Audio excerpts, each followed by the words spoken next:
right, thank you all so much for being here. This is a fantastic turnout. I'm Mark Nowacki, Director of the Victim Witness Program here in Culpeper, and we are commemorating National Crime Victims' Rights Week. And this year's theme is Survivors' Voices, Elevate, Engage, and Affect Change. So with that in mind, I'm going to start out with just a few introductions here at the head table. First and foremost, our distinguished guest and guest speaker, the Attorney General Miyares, and retired Chief of Police, Chris Jenkins.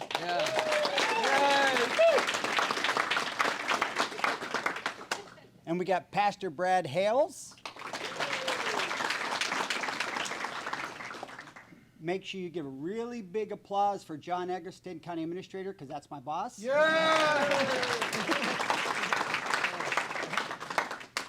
And then Paul Bates with the Board of Supervisors.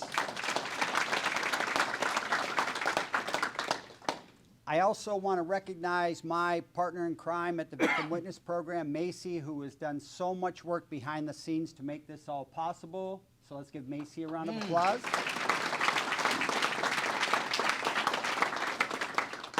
And look, folks, I want to recognize a few people, but everyone in this room is a VIP.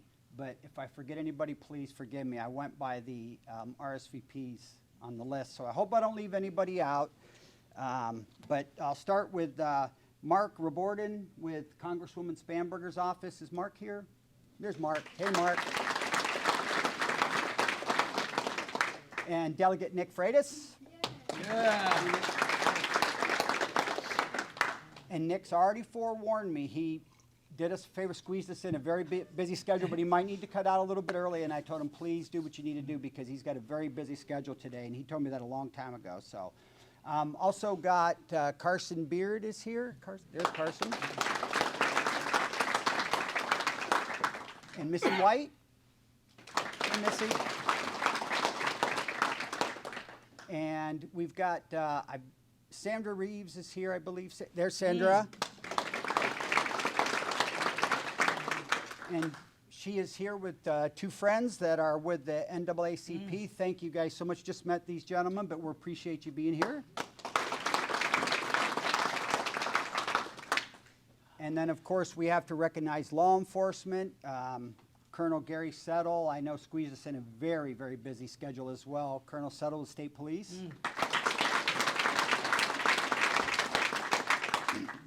And that is, did Captain Jones make it? I know he said he might be running late because he's doing a training, but Captain Jones may be here. And then we got Chief Chris Settle. And I have not seen Chief Branch with Germana yet. He said he may be running late as well. Also, Mayor Frank Reeves.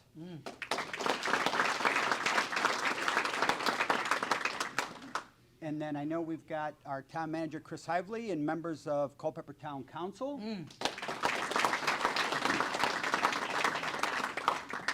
And then Nick Christner, I want to introduce, if you don't know Nick, because Nick is retired Chief Chris Jenkins' lifetime best friend.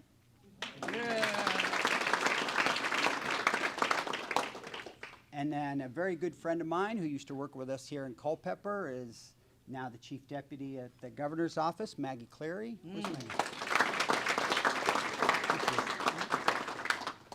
All right. And I also want to recognize Lisa Peacock, Gary Close, and I don't know if is Butch here? Butch Davies was supposed to be here. Gary DC, is he? Okay. So the reason I mentioned those three is because those three were the ones that brought the Victim Witness Program here to Culpeper. So let's give them a round of applause for that.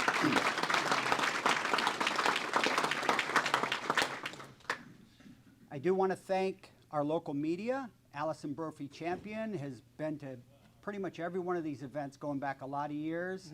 And also Channel 21, Nicole's here from Channel 21. They're an important part of this because they help us promote awareness to services to victims and witnesses of crime. So let's give them a round of applause.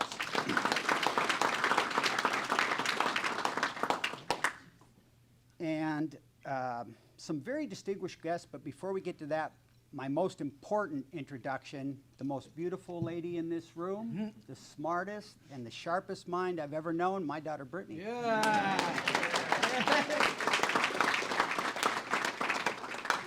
It's pretty cool as a dad to see your grown child be here for an event like this, so I appreciate you, Brittany. And most importantly, for this event, we have some survivors here with us. Most of them have lost a loved one right here in Culpeper to crime. Helen and Ellen and Michelle, and is Angela here? Angela was supposed, so Angela was going to try and make it. She has a little boy that she adopted, and I shouldn't tell this story because I'm going to get emotional, but I know I got her permission to tell this story. I was hoping she would be here. She was going to bring her little boy Tucker.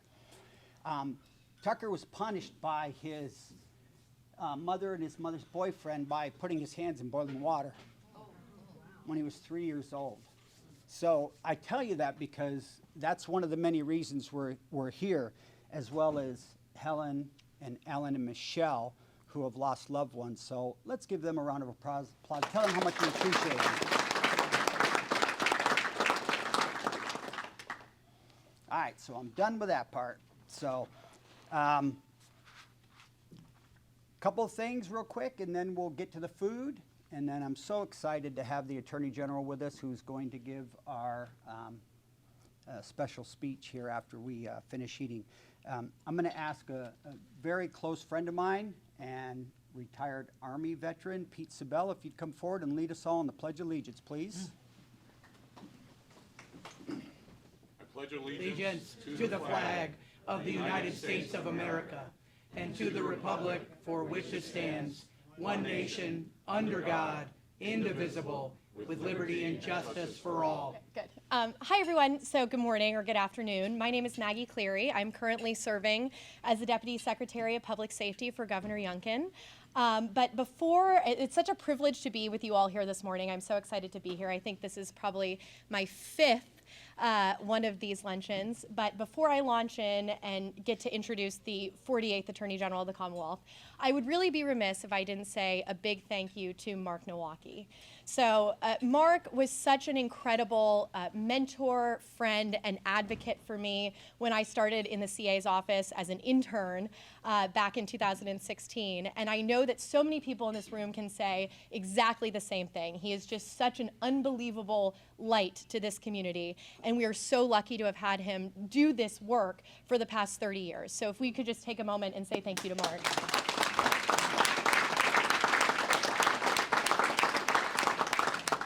Thank you. Now, by way of introduction for the Attorney General, there's a lot that I could say. I could tell you that his mother fled communist Cuba and that he is literally the personification of the American dream. I could tell you a lot about his professional accomplishments in just basically the 1 year that he's been Attorney General.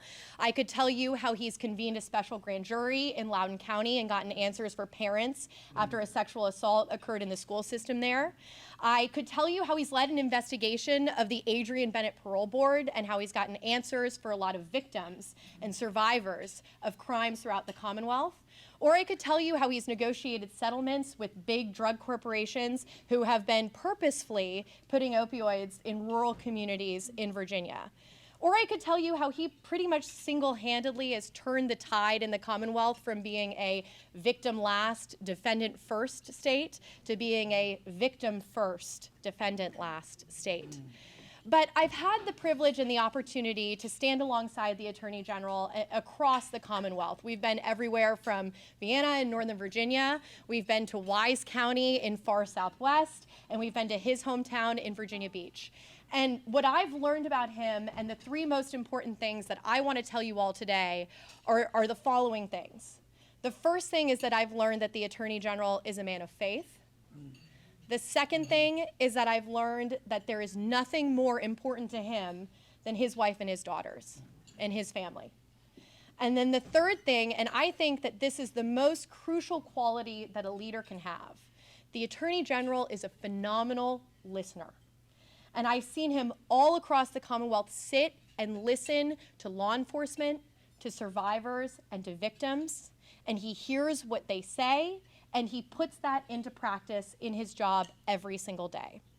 And it has really been incredible to stand alongside the Attorney General and see the unbelievable effect and the great work that he's done on behalf of victims and survivors in the Commonwealth. So without further ado, the 48th Attorney General of the Commonwealth of Virginia, Jason Miyares. Maggie, thank you for that eulogy. That was incredibly moving. I have trouble operating heavy equipment. Am I supposed to speak into this, or this? Okay, all right, great. I hope everybody can hear me.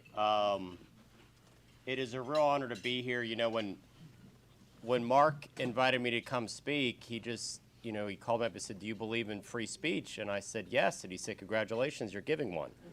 So, no, it is great to be the Attorney General of Virginia, but you know, the mindset that we have in our office in every section we have, whether it's civil rights, whether it's environmental, whether it's consumer protection or major crimes or our victim advocacy, we want to view ourselves as the people's protector. That's how the mindset I want of the people that are part of my team. And I am also thrilled by the fact that Maggie Cleary is leaving the public safety office with the governor to be one of my senior counsels starting in May, and is going to be one of my principal prosecutors. They're going to be making sure that this scourge of gun violence and repeat violent offenders are taken off the streets. So Maggie, thank you for wanting to be part of the team. And if I accidentally broke the news, I'm sorry, but I'm thrilled. I'm thrilled because I could tell you, anybody who's led a team, anybody who's led any organization will tell you, you're only as good as the people you have working with you. And if you have a great team, it's amazing the great things you can accomplish. And so it's an amazing team, and I'm so thrilled that our #1 draft choice, Maggie Cleary, is joining us. So thank you. You know, one of the things that's big and huge in my office, actually part of our mission statement, is respecting the dignity of the individual. And a lot of that does go back to my faith. There's a Latin term, and I'm not smart enough to speak Latin, but this has always struck with me. It's imago Dei. It means image of God. It means that every person that I ever meet, no matter what their station in life, no matter what their background is, has amazing intrinsic value because they're made in the image of God. It also means they have amazing potential. I was a prosecutor early in my career at Virginia Beach, and you know, once you're in the courtroom, whether you're a police officer or you're in the courtroom and you're interacting with victims, it changes your perspective. You would not be a natural human being if it didn't. But the one thing you quickly realize with families of victims and the victims themselves is that they have this almost overwhelming fear that they're going to be forgotten, that they're just going to be seen as a number. They have gone through some unimaginable pain, and for the family members that have lost loved ones, there is no greater anguish than the cry of a mother that has lost a child. And there's this overwhelming fear as well that their child that has been taken prematurely will be forgotten. Folks, when you're the victim of a crime or if you've lost a loved one, they're not just a number. You have an empty chair at every birthday, every holiday.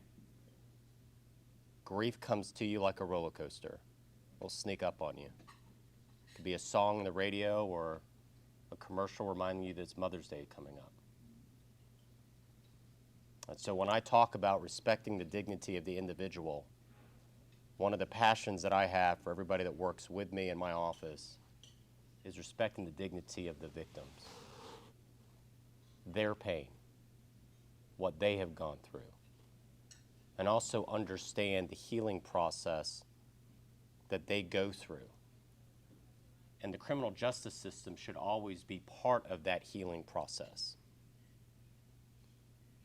Yesterday, I had a chance to meet with some victims from around the state that wanted to meet with me. The requests were so large that we had to move out of the Office of the Attorney General, which is the Barbara Johns building in Capitol Square, and we had to move it to the Virginia State Library because we literally could not fit the number of people that wanted to come see me and talk to me. And I asked them a simple question. Tell me the journey that brought you here. And I could go through a lot of these stories, but I'm only going to share one. Courtney, not too far from here in Orange County. Pride of her life was her son, 9 months old. She was in not a good relationship. She got out of the relationship. She was living with her son, and she had a new boyfriend. And like so many moms, she had to go to work to provide for her family, and she asked her boyfriend to watch her son. She's gone for just 4 hours. She came home, her boyfriend said, your son's high chair fell over. He walked in the bedroom, and his ear was completely caved in, bleeding profusely, unconscious.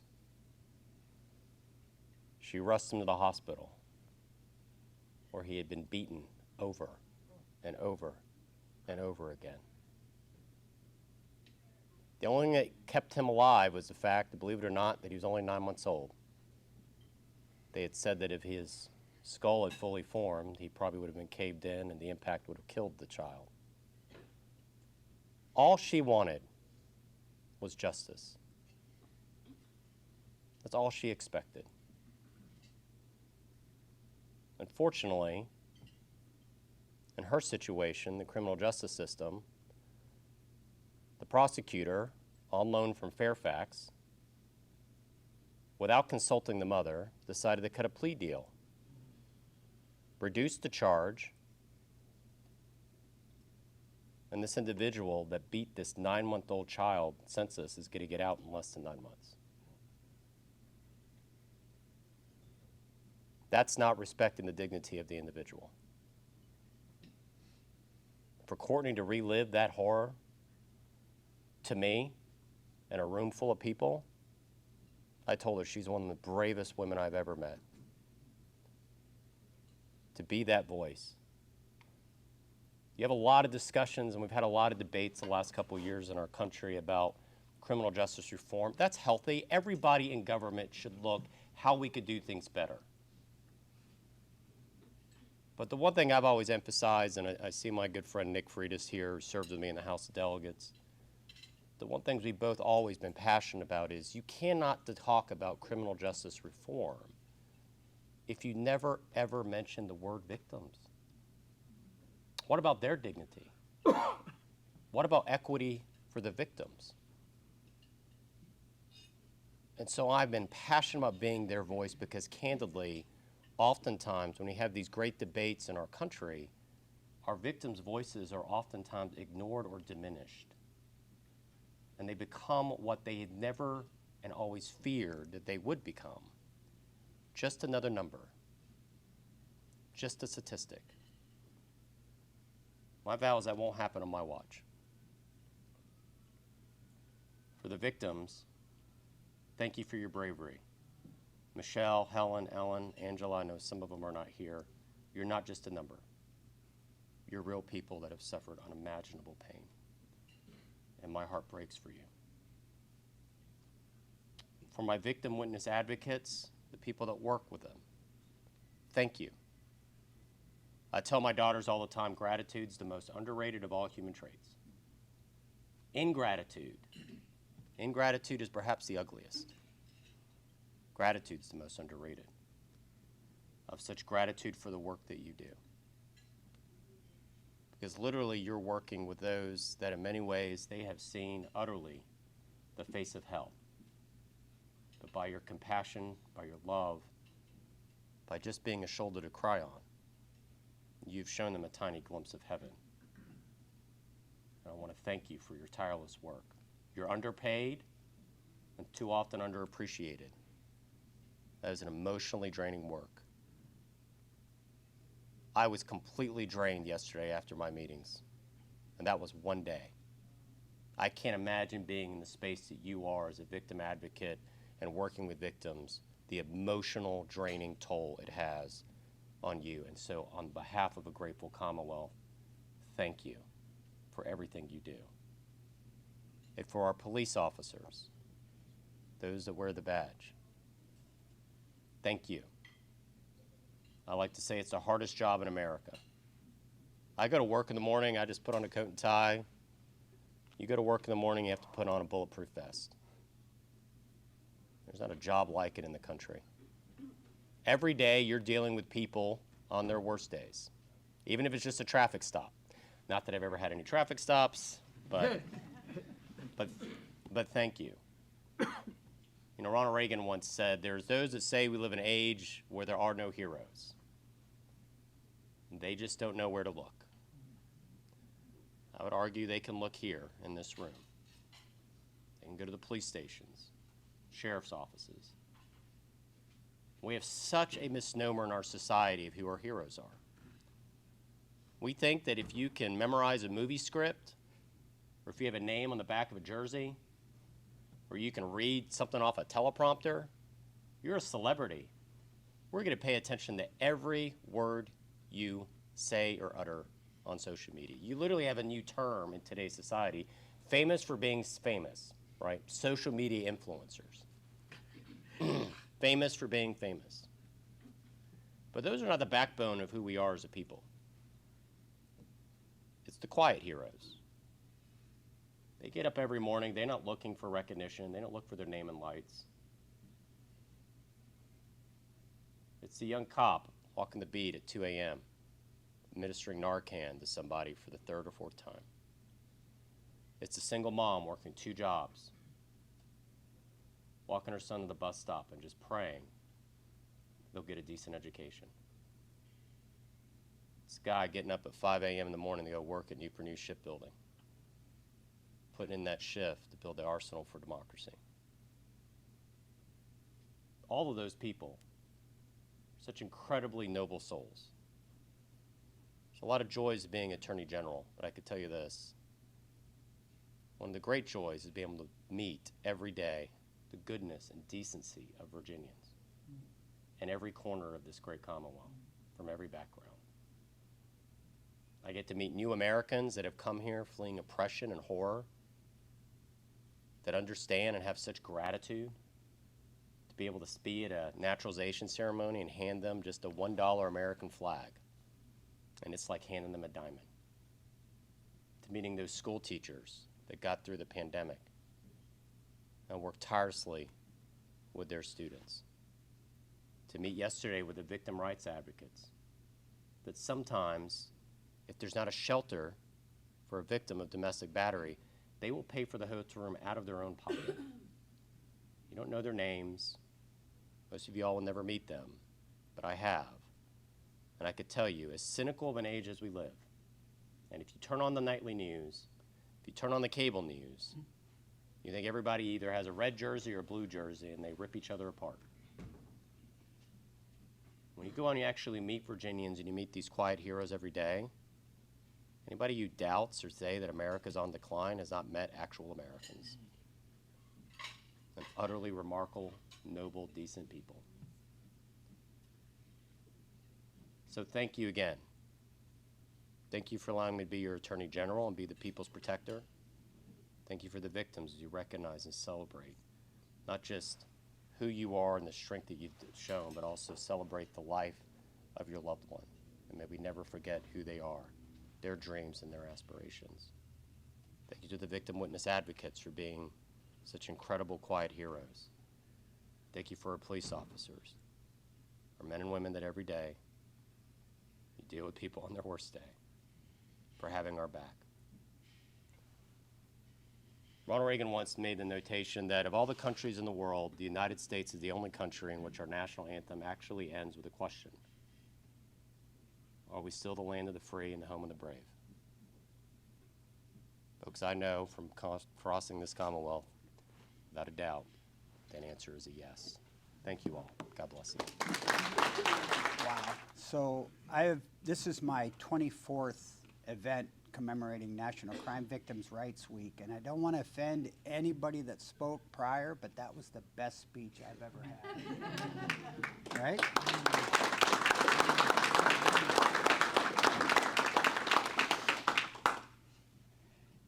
Well, one of the words that sort of rung out when the Attorney General was speaking was noble, and I thought what a great segue into our award recipient. Retired Chief Chris Jenkins. I know he's an avid golfer. I'm not saying he's good. Dog lover, die-hard Commanders fan. Family man and friend. So Chris spent 45 years of his life serving and giving, straight out of high school into law enforcement. So to say he's contributed to our community would be an extreme understatement. This man has spent his entire adult life serving and giving. That's pretty amazing. And this award today is because his service also included his commitment to victims and witnesses of violent crimes. So him and I go way back. I remember way back when the town was begging him to be the chief, and he said, not a chance. Not a chance, because he wanted to stay in the trenches and help people, and he didn't want to miss that opportunity. And we're all so lucky and fortunate that he decided to change his mind a few years later and become chief. So every year we give a Victims Advocacy Award to someone that we want to recognize from the previous year that has gone above and beyond the call of duty to provide services and commitment to victims and witnesses of crime. So I know there's Richard, who else in here? Gary, stand up if you've been a previous award recipient for the Victims Advocacy Award for me. Pete? Thank you. But this year, tweaked it a little bit, and tweaked it because of that man right there. This is not the Victims Advocacy Award. This is the Lifetime Victims Advocacy Award. And that's, thank you.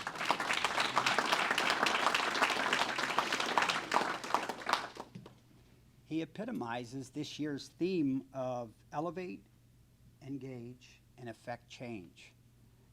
I've watched him and worked side by side with him while he's done that for victims. You know, the Attorney General mentioned, or maybe it was Maggie, about listening. This man is such a good listener. And his accessibility, always available to everybody in the community. That's something I heard throughout his entire career, how he was always available. It was to the point where I could walk in and nobody stopped me. His door's open, you walk right in, and was I supposed to do that? But that's how available the man was to anybody. He was always available. So in presenting this award, I was trying to think, how do you articulate all that this man has accomplished? And what I came up with was the word legacy. And I wonder now, as you're in retirement, if you wonder about your legacy. So he's also a personal friend, which is why I'm getting emotional, because I wrote down a few things about his legacy and how he's going to be remembered.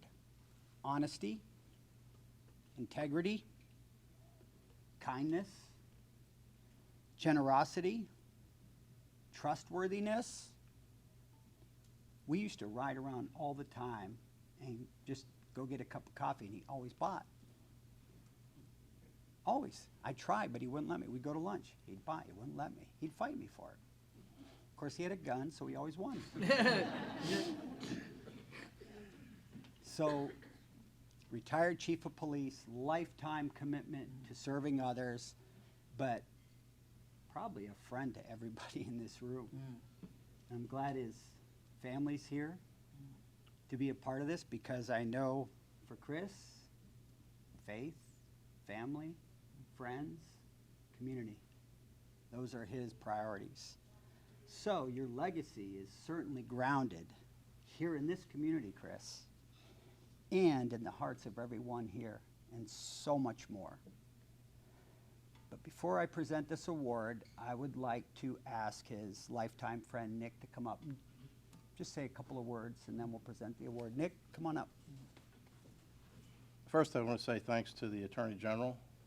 You handed out a lot of thanks to people, but I think citizens of the Commonwealth owe you a big thanks.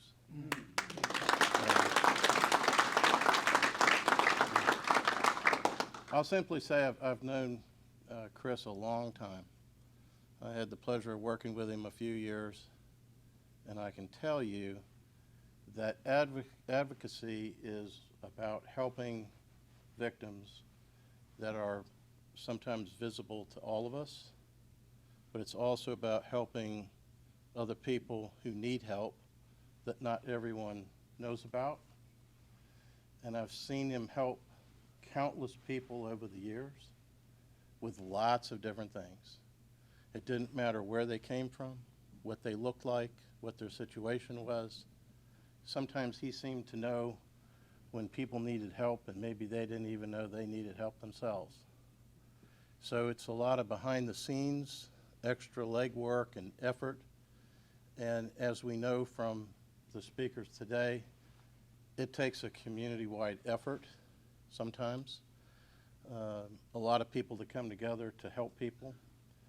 And Chris, to me, is the epitome of the example of extending a hand in the right way and just sort of knowing what to do. I'm proud to be his friend, and I think I would just say that on behalf of everyone that whose life you've ever touched, whether they've thanked you or not, that I offer thanks for myself, for the help you've given me over the years, and on behalf of everyone that you've served over the majority of your life. So with that, I'll sit down and thank you.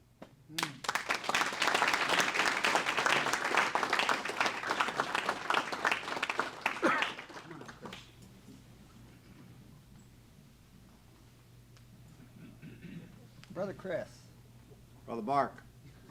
on behalf of Culpeper's Crime Victim Witness Program, I present to you the 2023 Lifetime Victims Advocacy Award, the first of its kind. To you, Chris Jenkins, retired Chief of Police, in recognition and appreciation of your care, your attention, compassion, commitment to victims of crime. You are recognized for your honesty, integrity, character, and kindness. Your 45 years of tireless and courageous work brings honor to Culpeper County.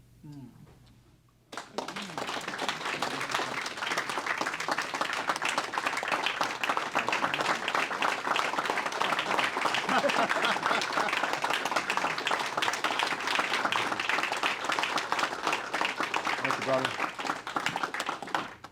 He's afraid to let me talk. I don't have to be politically correct anymore, you know, so. Maggie, I thought your introduction was superb, but, you know, Mark and Nick did a pretty good job, too. So the Attorney General was pouring on in every comment that you made. And perhaps the 45 years, I can go back a little bit further of where we were when I started this business. And as a young officer, I quickly found out that the scales of justice was blind to victims, and that the system was really blind to victims. To be perfectly honest, it was very cruel. And we had no crime victims programs to go to. We didn't have a SAFE program that we have today, or the resources that we have today. It was police officers at 3 o'clock in the morning, like Roscoe Ford and Nate Jasper and folks like that, making phone calls, passing the hat around to collect money to get a hotel room or meals, or to call our friends in the Ministerial Association. We had to do it from a grassroots effort. So I can't tell you, no one goes to bed in the morning or at night and wakes up in the morning thinking they're going to be a victim. Nobody. And then that worst day in their lives happens, not only for them, but for their families, and in many cases, entire communities. So I'm so proud of where we have come to today from where we were at. This community, and this room is full of community collaborations and partnerships that I'm so proud. I could go around this room and call out every single person. Gladys Williams, Amen. who takes care of our seniors.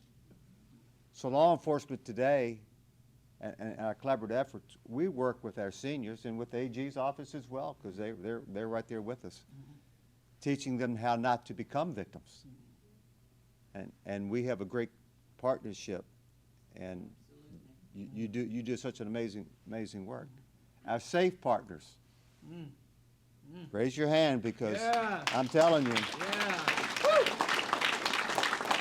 at 3 o'clock in the morning, when a family's having the absolute worst night of their life, and a police officer's there and they need to reach out for help, it's one phone call and it's there. Or to reach out to a Commonwealth Attorney's office at 2 o'clock in the morning. Or to social services. Lisa Peacock is here, and the great services that they provide. No questions asked. These folks respond. So from where we were, and the legislators, I have to give them credit. The laws was horrible when I started. No mandatory, you couldn't arrest in a domestic situation, where today you can. So we have come a very long way. And this room is full of folks that have contributed. Gary Settle has spent a lifetime in law enforcement. He has trained generations to follow. I give him a lot of credit for my career. When a chief's having a very bad day, who do you call? Someone you can call that understands where you're at and understands community and all the things that matters. Gary Close, he realizes the commitment to the community from way back. I could go around the whole room. It's full of folks that have made this community so special. So the good news is we've come a long, long way, but we have a lot further to go. So to our delegates, to our elected officials, to our Attorney General, I feel pretty good after listening to the Attorney General that we're in good hands here in Virginia. Finally. So I would like to, hopefully I've reached out to all of you, but Mark, we didn't have a crime victims program 45 years ago, but we certainly have had one for the last 25 years or so. And I know you and Kara has committed your lifetime to service in this community. And it's not a one-time deal. As we know, you're a victim. You're always a victim. You don't ever get to get over that. So thanks to you and the organization, the commitment that you make to our community. And Kara, thank you for all your lifetime of achievement to our community. Our law enforcement folks back here, I'm going to tell you, at 3 o'clock in the morning, there's nobody better, more committed to our community than this group of young men and women that do a tremendous job in our community every single night. And I'm so proud to have ever been associated with them. And all of you in here, like I said, I could go around the room. It's about collaborative effort, relationships. And I appreciate this award. I accept it on behalf of all of you for all the work that you do in our community each and every day as unsung heroes. So thank you very much. Thank you.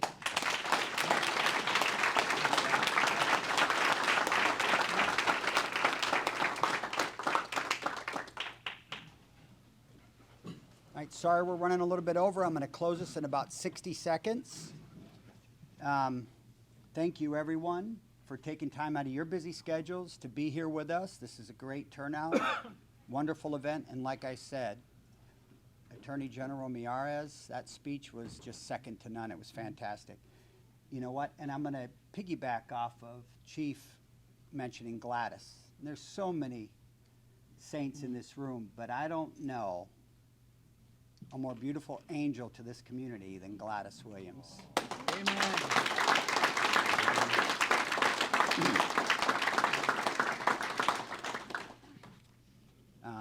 You're right, Chief, we're in good hands. That feels good. It's refreshing. You know, General Miyares mentioned Ronald Reagan. Ronald Reagan was the one that implemented victims' rights back in, I think it was 1983. So we have come a long ways, but we got work to do ahead of us, but we'll keep forging ahead, and we got a great team amongst us. So with that, again, thank you, everybody. Thank you to our distinguished guests, the Board of Supervisors and John Eggerston, County Administrator. They're the ones that keep us going. They're the ones that support the Victim Witness Program here in Culpeper. Without them, we don't have our program. So they're priceless to us. So we appreciate you guys. You've always been supportive and right there with us. So we thank you.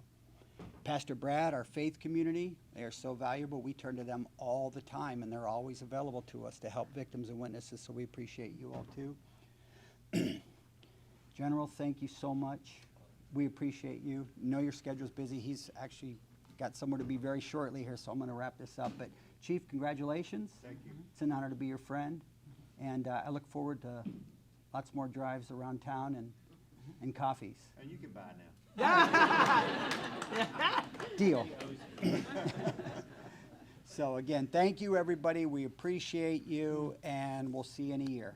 Thank you.